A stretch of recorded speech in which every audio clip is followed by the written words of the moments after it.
Hi ஃபேஸ்புக்கில் வந்து பார்த்தீங்க அப்படின்னா மானிட்டேஷன் எடுத்துக்க முடியும். யூடியூப் போலவே பணம் சம்பாதிச்சுக்க முடியும் அப்படின்னு கண்டிப்பாக எல்லாத்துக்கும் தெரிஞ்சிருக்கும். ஸோ யூடியூப் போலவே தான் ஃபேஸ்புக்லேயுமே வந்து பார்த்தீங்கன்னா எல்லா டேர்ம்ஸ் அண்ட் கண்டிஷன்ஸ் பாலிசி எல்லாமே இருக்குது. ஆனால் சின்ன சின்ன டிஃப்ரெண்ட் இருக்குது. ஃபாலோவர்ஸ் இப்போ மானிட்டேஷன் எடுத்துக்கணும் எலிஜிபிலிட்டி இது எல்லாமே கொஞ்சம் போல் உங்களுக்கு வித்தியாசம் இருக்கும். நீங்கள் அதிகமாக வந்து கெயின் பண்ணிக்கிற மாதிரி இருக்கும். ஸோ ஃபேஸ்புக்கில் இப்போ ரீசெண்டாக நிறைய சேனல்ஸ், அதாவது ஸ்டார்ட் அப் ஸ்டேஜில் இருக்கிற சேனலாக இருந்தாலும் சரி, அல்லது மில்லியன் கணக்கில் ஃபாலோவர்ஸ் வச்சிருக்கிற சேனலாக இருந்தாலும் சரி, அதாவது ஃபேஸ்புக் பேஜாக இருந்தாலும் சரி, இந்த ஒரு மிஸ்டேக் பண்ணுறாங்க அப்படின்னா கண்டிப்பாக உங்களுக்கு மானிட்டேஷன் வந்து க்ளோஸ் பண்ணிட்டாங்க. ஸோ அதனால் நீங்கள் ஸ்டார்ட் பண்ணும்போது இந்த மிஸ்டேக்ஸ்லாம் பண்ணாமல் பார்த்துக்கோங்க. ஆல்ரெடி கண்டென்ட் போட்டுட்டு இருந்தாலும் சரி, அல்லது இதுக்கப்புறம் மானிட்டேஷன் எடுத்துக்கணும் அப்படின்ற மாதிரி ஸ்டார்ட் பண்ணியிருந்தாலும் சரி, கேர்ஃபுல்லாக போடுங்க. என்ன விஷயம் அப்படின்னு பார்த்தீங்கன்னா, மானிட்டைசேஷன் ஆத்தென்டிக் என்கேஜ்மெண்ட் அப்படின்ற ஒரு ஆப்ஷன் இருக்குது. ஸோ இதில் வந்து நம்ம மிஸ்டேக் பண்ணுறோம் அப்படின்னா மானிட்டேஷன் வந்து க்ளோஸ் பண்ணிவிட்டு வாங்க, ஓகேங்களா? ஸோ உங்களுக்கு இந்த மாதிரி தான் ஷோ ஆகும். ஆல்ரெடி வந்து நம்மளுடைய ஃபாலோவர்ஸ் தம்பி ஒருத்தங்களுக்கு இந்த இஷ்யூ வந்திருக்கு. ஸோ கனெக்ட் பண்ணி கேட்டிருந்தாங்க. ஸோ அதில் செக் பண்ணி தான் உங்களுக்கு சொல்கிறேன். ஸோ கண்டிப்பாக இந்த வீடியோ நிறையா ஃபேஸ்புக்கில் கண்டென்ட் போடுறதுக்கு யூஸ்ஃபுல்லாக இருக்கும் அப்படின்றதுக்காக தான் உங்களுக்கும் ஷேர் பண்ணுறேன், ஓகேங்களா? ஸோ அதை கிளிக் பண்ணி நம்ம டீட்டெயிலாக பார்த்தோம் அப்படின்னா இந்த மாதிரி தான் இருக்குது. So our technology related that your page disable behaviour or content that might indicate inauthentic engagement. இதான் ரொம்ப முக்கியம். ஏன்னா வந்து பார்த்தீங்கன்னா அந்த தம்பியுமே வந்து ஃபஸ்ட்டு பார்த்துட்டு இன்ஆத்தென்டிக் கண்டென்ட் இஷ்யூ சிஸ்டர், நான் கண்டென்ட்லாம் சரியாக தான் போட்டிருந்தேன் அப்படின்ற மாதிரி சொன்னாங்க. பட் அது யூடியூப்பில் தான் வந்து பார்த்திங்கன்னா இன்ஆத்தென்டிக் கண்டென்ட் அப்படின்ற ஒரு இஷ்யூ வரும். நம்ம கண்டென்ட்டில் பிரச்சனை பண்ணியிருக்கோம், ஆர்கானிக்கான ஓன் கண்டென்ட் இல்லை அப்படின்னா வந்து இன்ஆத்தென்டிக் கண்டென்ட் சொல்லிட்டு நம்மளுக்கு மானிட்டேஷன் டிசேபிள் பண்ணிடுவாங்க. ஃபேஸ்புக்கில் வந்து பார்த்தீங்க அப்படின்னா இன்ஆத்தென்டிக் என்கேஜ்மெண்ட் அப்படின்றத மென்ஷன் பண்ணியிருக்காங்க. ஸோ இது என்ன விஷயம் அப்படின்னு பார்த்தீங்கன்னா, ஃபேஸ்புக்கில் நான் ஆல்ரெடி சொன்ன மாதிரி நிறைய யூடியூப்பை கம்பேர் பண்ணும்போது 2 மடங்கு 3 மடங்கு உங்களுக்கு என்கேஜ்மெண்ட் வேணும். அப்போ தான் வந்து பார்த்திங்கன்னா அந்தளவுக்கு ஓரளவுக்கு ஆச்சு எர்னிங்ஸ் எடுத்துக்க முடியும். ஸோ அந்த வகையில் வந்து பார்த்திங்கன்னா நமக்கு நிறைய என்கேஜ்மெண்ட் வரணும் அப்படின்றதுக்காக நீங்கள் நிறையா குரூப்பில் ஷேர் பண்ணுறது, பாட்ஸ் யூஸ் பண்ணுறது, அமௌண்ட் பே பண்ணி நீங்கள் என்கேஜ்மெண்ட் கொண்டு வர்றது, இந்த மாதிரி ஷார்ட்கட் எதுவாக நீங்கள் எந்த ஷார்ட்கட் யூஸ் பண்ணுறீங்க அப்படின்னாலுமே ஃபேஸ்புக் அல்காரிதம் ஃபைண்ட் பண்ணிட்டாங்க அப்படின்னா கண்டிப்பாக உங்களுக்கு மானிட்டேஷன் வந்து க்ளோஸ் பண்ணி விட்டுருவாங்க. திரும்ப நான் ஆல்ரெடி சொன்ன மாதிரி நீங்கள் அதை வந்து அப்பீல் பண்ணி வாங்குறதுக்கோ, திரும்ப மானிட்டேஷனுக்கு எல்லாம் கரெக்ட் பண்ணிவிட்டு திரும்ப அப்ளை பண்ணுறதுக்கோ எந்த ஒரு ஆப்ஷனுமே இப்போ வரைக்கும் ஃபேஸ்புக்கில் இல்லை. ஸோ அதனால் இந்த ஒரு மிஸ்டேக்கு தயவு செஞ்சு பண்ணாதீங்க, ஓகேங்களா? என்ன விஷயம் அப்படின்னு உங்களுக்கு புரிஞ்சிருக்கும். இப்போ கண்டென்ட் போட்டுட்ருக்கீங்க அப்படின்னா தயவு செஞ்சு நீங்கள் உங்களோட ஓன் கண்டென்ட் போடுங்க. ப்ளஸ் வந்து அதை வந்து நிறையா சீக்கிரமாக நீங்கள் ரீச் ஆகிக்கணும், நிறைய என்கேஜ்மெண்ட் வந்துக்கணும் அப்படின்றதுக்காக நிறைய குரூப்பில் ஷேர் பண்ணுறது, ஷார்ட்கட்டு யூஸ் பண்ணி எனி டைப் ஆஃப் ஷார்ட்கட் நீங்கள் அது எந்த மெத்தடாக இருந்தாலும் சரி அதை யூஸ் பண்ணி நீங்கள் என்கேஜ்மெண்ட் கொண்டு வரணும்னு நினைக்காதீங்க, ஓகேங்களா? நிறையா வியூஸ் கொண்டு வரணும்னு நினைக்காதீங்க. ஸோ அதில் என்ன ஆகும் அப்படின்னா, சிம்பிளாக சொல்லணும் அப்படின்னா, நம்ம ஒரு ஹியூமனாக நம்ம பார்க்கும்போது அதை பார்த்து அந்த வீடியோ முழுமையாக பார்க்கலாம், அல்லது பாதிக்கு மேலே நமக்கு கொஞ்சம் எந்த அளவுக்கு இன்ட்ரெஸ்ட் இருக்கோ அந்த அளவுக்கு பார்ப்போம். அதில் பிடிச்சிருந்தா லைக் போடுவோம். அதில் நம்மளுக்கு என்ன தோணுதோ அந்த கண்டென்ட் ரிலேட்டடாக இருக்கிற கமெண்ட்டை வந்து கீழே பண்ணுவோம். இதே வந்து பார்த்திங்கன்னா நீங்கள் காசு கொடுத்து வாங்குறதாகட்டும், பாட்டு யூஸ் பண்ணுறதாகட்டும், இல்லை குரூப்பில் ஷேர் பண்ணுறதாகட்டும், எப்படி ஆகும் அப்படின்னா அவங்க ஜஸ்ட் லைக் நம்மளுக்கு வந்து நாம் பார்க்குறோம், நம்மளுக்கு பதிலுக்கு அவங்க பார்ப்பாங்க அப்படின்ற மாதிரி இருக்கும் நம்ம குரூப்பில் ஷேர் பண்ணுறது. 2வது வந்து மற்ற ஷார்ட்கட் எல்லாத்தையுமே ஷேர் பண்ணுறது, அவங்க வந்து ஹியூமன் மாதிரி இருக்க மாட்டாங்க. அவங்களுக்கு ஒரு வேலை கொடுத்துருக்காங்க, அதை பண்ணுறோம். அல்லது சிஸ்டமேட்டிக்காக போகும்போதும் அதே மாதிரியே தான். ஸோ நமக்கு அந்த ஓனர் ஒரு வேலை கொடுத்துருக்காங்க, அதை பண்ணுறோம் அப்படின்னா டிஃபால்ட்டாக வந்துட்டு சிஸ்டமேட்டிக்காக வந்து ஒரு கண்டென்ட் வருது அப்படின்னா ஜஸ்ட் லைக் போட்டுட்டு அதில் டிஃபால்ட்டாக சூப்பர், ஆசம் அந்த மாதிரி யூஷுவலாக இருக்கிற கமெண்ட்டை வந்து போடும். அதே மாதிரி அந்த வீடியோவை வந்து அவங்க இன்ட்ரெஸ்ட் எடுத்து பார்க்க மாட்டாங்க. ஜஸ்ட் லைக் பார்க்கணும் அப்படின்றதுக்காக ஒன் டைம் பார்த்துருப்பாங்க. அப்படி இல்லைனா ஜஸ்ட் லைக் மட்டும் கமெண்ட்டை மட்டும் டிஃபால்ட்டாக இருக்கிறத போட்டு விட்டு ஸ்கிப் பண்ணி வெளியே போயிருப்பாங்க. ஸோ இந்த மாதிரி விஷயங்கள் நடக்கும். அதனால் வந்து பார்த்திங்கன்னா அந்த என்கேஜ்மெண்ட் வந்து ஆர்கானிக்காக இருக்காது. அப்போ நம்மளுக்கு சிஸ்டம் வந்து அல்காரிதம் வந்து ஃபைன் பண்ணிவிடுவாங்க. ஸோ டோட்டலாக உங்களுக்கு வந்து அது வேஸ்ட்டு தான். அதை தவிர்த்து வந்து பார்த்திங்கன்னா ஃபேஸ்புக்லேயே வந்து சில குரூப்லாம் கொடுத்துருப்பாங்க, நம்ம அதில் ஷேர் பண்ணிக்கலாம் அப்படின்னு சொல்லிட்டு ஷேர் பண்ணுறீங்க அப்படின்னாலுமே அப்போவுமே உங்களுக்கு இஷ்யூ தான். ஏன்னா நம்மளுக்கு இந்த இஷ்யூ கான்டாக்ட் பண்ண அந்த தம்பியுமே அதான் சொன்னாங்க, நான் வேறு எங்கேயுமே ஷேர் பண்ணல சிஸ்டர், ஃபேஸ்புக்லேயே கொடுத்துருக்கேன், அந்த குரூப்பில் தான் ஷேர் பண்ணேன் அப்படின்னு சொல்லிட்டு. ஸோ குரூப்லேயுமே நீங்கள் ஸ்டார்டிங் ஸ்டேஜில் ஷேர் பண்ணுறீங்க அப்படின்னா நீங்கள் மேக்ஸிமம் ஷேர் பண்ணாமல் இருக்கிறது பெஸ்ட்டு. அப்படி ஷேர் பண்ணுறீங்க அப்படின்னா ஜஸ்ட் ஏதோ ஒன் குரூப்பில் வந்து ப்ராப்பராக இருக்கிற ஒன் குரூப்பில் மட்டும் ஷேர் பண்ணிட்டு விட்டுட்டேங்க. ஏன்னா அதுவே வந்து சஜஷனாக நிறையா குரூப் காட்டும். நீங்கள் வந்து மோர் தென் ஒன் குரூப்பில் ஷேர் பண்ணிட்டீங்க அப்படின்னா நான் ஆல்ரெடி சொன்ன மாதிரி அது கிட்டத்தட்ட யூடியூப்பில் நம்ம பண்ணுற சப் டு சப் மாதிரி வந்து குரூப்பில் ஷேர் பண்ணும்போது நம்ம கண்டென்ட் அவங்க பார்க்கணும், அவங்க நம்ம பார்க்கணும். ஜஸ்ட்டு கிளிக் பண்ணி ஓப்பன் பண்ணுவோம், லைக்கை போடுவோம், யூஸ்வலாக போடுற கமெண்ட்டை போடுவோம் அப்படின்ற மாதிரி சிஸ்டமேட்டிக்காக தான் போகுமே தவிர அவங்க இன்ட்ரெஸ்ட் எடுத்து பார்க்க மாட்டாங்க. அப்போது அதுவுமே வந்து உங்களுக்கு இன்ஆத்தென்டிக்கில் போயிடும். அதனால் வந்து அதுவுமே பிரச்சனையாகும். ஸோ ஓகேங்களா? ஸோ இது முக்கியமாக நீங்கள் நோட் பண்ண வேண்டிய விஷயம். இதை தவிர்த்து மற்றபடி நீங்கள் எந்த ஷார்ட்கட் யூஸ் பண்ணுறீங்க அப்படின்னாலுமே உங்களுக்கு வந்து இஷ்யூ தான். ஸோ இதெல்லாமே தயவு செஞ்சு பண்ணாதீங்க. அப்போனா தான் இந்த இஷ்யூ உங்களுக்கு வராமல் இருக்கும்.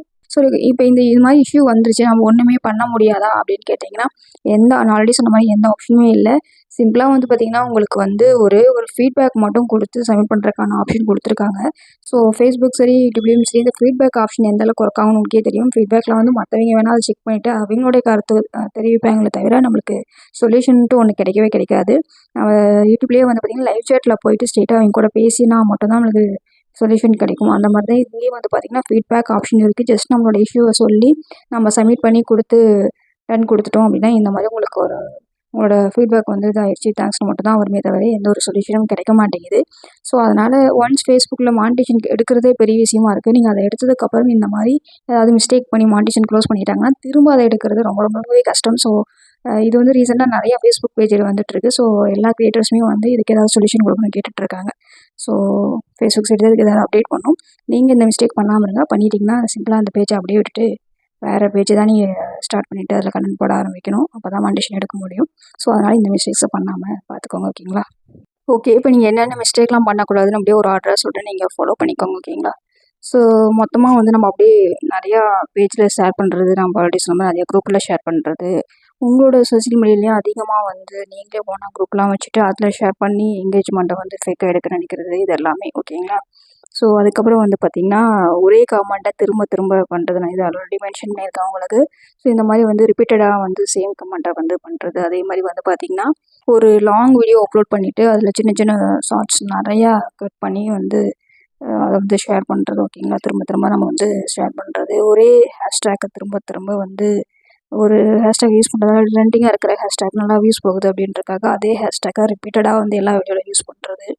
அதே மாதிரி வந்து பார்த்திங்கன்னா டைட்டில், தம்ப்லைன் இதெல்லாம் வந்து பார்த்திங்கன்னா டிஃப்ரெண்ட்டாக வைக்கிறது. அதாவது கண்டென்ட் வேறையாக இருக்கும். அதுக்கு டைட்டிலில் வந்து ஏதாவது டைட்டில் வச்சுட்டு கேட்சியாக வச்சுட்டு பார்க்க வைக்கிறது. தம்ப்லைன் வந்து டிஃப்ரெண்ட்டாக வச்சு சம்மந்தமே இல்லாமல் தம்ப்லைனை வச்சு பார்க்க வைக்கிறது. ஓகேங்களா? ஃபேக் தம்ப்லைன் இந்த மாதிரி பண்ணுறது. ஸோ இதெல்லாம் தயவு செஞ்சு பண்ணாதீங்க. இதோட ரொம்ப முக்கியமான விஷயமும் நீங்கள் லைவ் பண்ணுறீங்க அப்படின்னா அதில் வந்து ஸ்டார்ஸ் கேட்டு நம்ம யூடியூப்பில் எப்படி லைவ் பண்ணும்போது வந்து பார்த்திங்கன்னா ஸ்டிக்கர்ஸ் ஆப்ஷன்லாம் இருக்குது இல்லைங்களா? அந்த மாதிரி ஃபேஸ்புக் லைவில் வந்து பார்த்திங்கன்னா ஸ்டார் ஆப்ஷன் இருக்கும். ஸோ நீங்களே வந்து வாண்டடாக உங்களுடைய ஆடியன்ஸ்கிட்ட வந்து ஸ்டார் அனுப்புங்க அப்படின்னு சொல்லி நீங்களே கேட்டு வாங்குறது இதை வந்து தயவு செஞ்சு பண்ணாதீங்க அப்படின்ற மாதிரி மென்ஷன் பண்ணியிருக்காங்க. ஓகேங்களா? அடுத்து வந்து பார்த்திங்கன்னா என்கேஜ்மெண்ட் ஃபைட். ஸோ இது ரொம்பவே முக்கியமான விஷயம். இது நிறைய பேர் நோட் பண்ணியிருக்க மாட்டீங்க. நிறைய பேருக்கு தெரிஞ்சும் இருக்காது. சில பேர் வந்து ஃபேஸ்புக்கில் பார்த்து இது பண்ணுறாங்க அப்படின்னு சொல்லிட்டு ஈஸியாக இருக்கே அப்படி நாமளும் பண்ணலாம் அப்படின்னு சொல்லிட்டு பண்ணுவீங்க. ஸோ என்ன விஷயம்னு பார்த்திங்க அப்படின்னா ஒரு கடவுள் ஃபோட்டோ போட்டோ அல்லது ஆக்டர் ஃபோட்டோ போட்டுட்டு ஸோ அல்லது அவங்களுக்கு என்ன ஷேர் பண்ண நினைக்கிறாங்களோ அந்த ஃபோட்டோவை போட்டு ரீல்ஸை போட்டுட்டு ஸோ இந்த கடவுள் படத்தை லைக் போடல அப்படின்னா உங்களுக்கு வந்து கெட்டது நடக்கும் அப்படின்ற மாதிரி சொல்கிறது. அப்புறம் இல்லைனா ஆப்ஷனில் ஏபி அப்படின்றத வச்சுட்டு ஏனா வந்து ஷேர் பண்ணுங்கள், பினா லைக் பண்ணுங்கள் சம்திங் இந்த மாதிரி வந்து சில பேர் வந்து ஷேர் பண்ணிகிட்ருப்பாங்க. ஸோ உங்களுக்கு அம்மா பிடிக்கும் அப்படின்னா ஒரு லைக்கையும் ஷேரும் கமெண்ட்டையும் போடுங்க.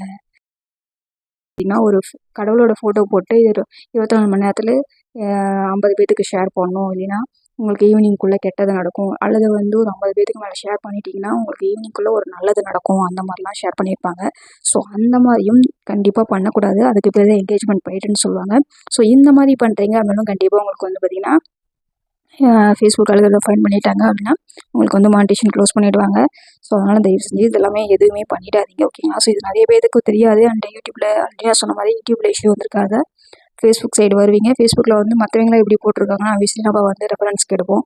அப்போ இந்த மாதிரிலாம் இருக்கும்போது ஓகே ஆல்ரெடி போட்டிருக்காங்க அப்போ நாமளும் போடலாம் போல் அப்படின்ற மாதிரி போட்டிங்க அப்படின்னா என்கேஜ்மெண்ட் என்னமோ நிறையா வரலாம். ஆனால் வந்து பார்த்திங்க அப்படின்னா மானிட்டேஷன் கூட உங்களுக்கு கிடச்சிச்சு அப்படின்னா திடீர்னு பார்த்தா உங்களுக்கு மானிட்டேஷனை க்ளோஸ் பண்ணி விட்ருவாங்க. அப்போ நீங்கள் அவ்வளோ நாள் கஷ்டப்பட்டது எல்லாமே வேஸ்ட்டாக போயிடும். ஸோ அதனால் இந்த மிஸ்டேக்ஸ்லாம் பண்ணாதீங்க. ஸோ இதெல்லாம் கண்டிப்பாக நீங்கள் ஃபாலோ பண்ண வேண்டிய விஷயங்கள். ஓகேங்களா? ஸோ இது எல்லாமே கரெக்டாக தான் நீங்கள் ஃபாலோ பண்ணியிருக்கீங்க அப்படின்னா இப்போ ஏஐனால் வந்து பார்த்திங்கன்னா பெரிய பிரச்சனைகள் நமக்கு எந்த அளவுக்கு அது ஹெல்ப்ஃபுல்லாக இருக்கோ அந்த அளவுக்கு வந்து பார்த்திங்கன்னா இஷ்யூமே இருக்குது. ஸோ அதை நீங்கள் எந்த அளவுக்கு யூஸ் பண்ணிக்கிறீங்களோ அதை பொறுத்து தான்.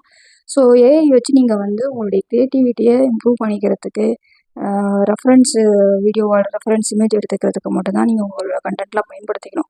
அதை தவிர்த்து உங்களோட வீடியோவையும் உங்களோட கண்டென்ட்டையும் அப்படியே ஏஐயில் தூக்கி கொடுத்து எடுத்து நீங்கள் போடுறீங்க அப்படின்னா ஸோ அது வந்து ஆர்கானிக் கண்டென்ட் வராது, உங்களோட க்ரியேட்டிவிட்டியில் வராது. ஓகேங்களா? ஸோ உங்களுக்குன்னு ஒரு கான்செப்ட் இருக்குது, உங்கள் வீடியோ க்ரியேட் பண்ண போகிறீங்க. ஸோ அதுக்கு வந்து இமேஜ் எடுக்கிறதுக்கோ இல்லை சின்ன சின்ன ரெஃபரன்ஸ் கட் வீடியோ எடுக்கிறதுக்கோ அதை வந்து நீங்கள் ஏஐ யூஸ் பண்ணி பண்ணிக்கலாமே தவிர மற்றபடி மொத்தமாகவே ஏஐ வாய்ஸ் எடுத்துக்கிறது, ஏஐயில் வீடியோ எடுத்துக்கிறது எல்லாமே மொத்தமாகவே ஏஐயில் பண்ணி எடுத்து அப்படியே போடுறீங்க அப்படின்னா அதுக்கு மானிட்டேஷன் எலிஜிபிள் கிடையாது. ஓகேங்களா? ஸோ அதனால் அதையுமே பண்ணாதீங்க. ஓகேங்களா? ஸோ இதெல்லாம் தான் நீங்கள் முக்கியமாக பண்ணக்கூடாத விஷயங்கள். இதெல்லாமே ஆல்ரெடி யூடியூப்லேயுமே இருக்குது, இங்கேயுமே அதே கான்செப்ட் தான். ஸோ இதெல்லாமே அவாய்ட் பண்ணிக்கோங்க. ஓகேங்களா? ஜஸ்ட் ஃபேஸ்புக் சைட்லேருந்து ஏஐ தொழில்நுட்பம் அவங்களும் யூஸ் பண்ணுறாங்க. இதெல்லாம் ஃபைன் பண்ணிட்டாங்க அப்படின்னா உங்களுடைய அக்கௌண்ட்டை வந்து ஃபர்ஸ்ட் ஆஃப் ஆல் க்ளோஸ் பண்ணுவாங்க, மானிட்டேஷன் டிசேபிள் பண்ணுவாங்க, உங்களோட ரீச் குறையும். ஸோ என்ன பண்ணுவாங்கன்னா, அப்படி இல்லைன்னா ஷேடோ பெயினில் போட்டுருவாங்க. டோட்டலாக வந்து ரீச் அப்படியே டவுன் ஆகிடும், ஒன்றுமே பண்ண முடியாது. ஓகேங்களா? ஸோ அதனால் வந்து பார்த்தீங்க அப்படின்னா ஆல்ரெடி சிம்பிளாக சொல்லணும் அப்படின்னா ஷார்ட்கட் மெத்தட் எதையுமே யூஸ் பண்ணாதீங்க. உங்களோட ஓன் கண்டென்ட் உங்களுக்குன்னு ஒரு டேலண்ட் இருக்குது அப்படின்னா அதில் இதெல்லாம் கொடுத்துட்ருங்க. ஸோ நம்ம உண்மையாக ஒரு விஷயத்த கொடுக்குறோம் அப்படின்னா அது ரீச் ஆகிறது கொஞ்சம் லேட் ஆகும், இருந்தாலும் ப்ராப்பராக லைஃப் லாங் உங்களுக்கு வரும்.